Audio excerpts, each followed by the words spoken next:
திமுக ஆட்சியில பெண்கள் இளைஞர்கள் பாதுகாப்பா இருக்க வேணும்.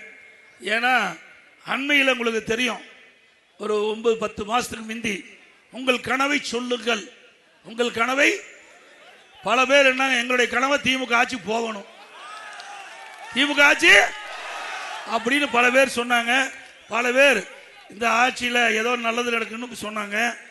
ஓரணியில் தமிழ்நாடு, அது ஓரணி இப்படி பேரை வச்சு உங்க வீடு வீடா வந்து உங்களுடைய செல்போன் நம்பர், உங்களுடைய ஆதார் எண், உங்களுடைய டீட்டெயில் எல்லாம் தயார் பண்ணியிருக்காங்க. அப்படி தயார் பண்ணி இப்பொழுது அதை பயன்படுத்திட்டு இருக்கிறாங்க. நான் உடனே நீதிமன்றத்துக்கு போனோம். இது தவறு, இது தவறானது. ஒரு பெண்ணுடைய செல்போனை வாங்கி ஆதார் எண்ணை வாங்கி அப்படி விவரம் பூரா திரட்டிடலாம். இதனால பாதிப்பு ஏற்பட்டு விடும். அந்த செல்போன் இருக்கிற படங்கள் எல்லாம் எடுத்துடலாம், அது இருக்கிற செய்தியெல்லாம் எடுத்துடலாம். ஆக இது தவறு என்று நீதிமன்றம் போய் அதை தடை பண்ணணும்.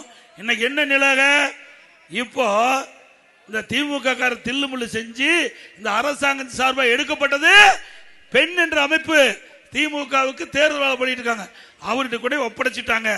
இப்போ பாத்தீங்கன்னா அண்மையில ஒவ்வொரு போனும் பெண்கள் போனுக்கு வருது. அதுல என்ன, உங்களுடைய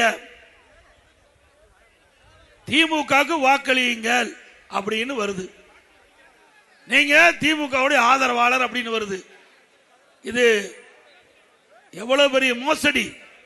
மக்கள் நம்பித்தானே நம்பர் சொன்னாங்க, அரசாங்கத்தை நம்பித்தானே நான் உங்களுடைய விவரத்தை எல்லாம் சொல்லி இருக்கிறீங்க. அரசாங்கம் தவறா பயன்படுத்தலாமா? எச்சரிக்கையா இருங்க. அது மட்டும் இல்ல, நீங்க போனை பண்றான், வீட்டில் இருக்கிறீங்களா இல்லையான்னு பாக்குறான், வீட்டில் இல்லாத போது வீட்டில் வந்து கொள்ளையடிச்சிட்டு போயிடறான். ஜாக்கிரதையா இருங்க பெண்கள், இளைஞர்கள், அதுவும் நம்முடைய மூத்த தாய்மார்கள் தான் ஜாக்கிரதையா இருங்க. ஏன்னா இதுல அவ்வளவு பிரச்சனை இருக்குது.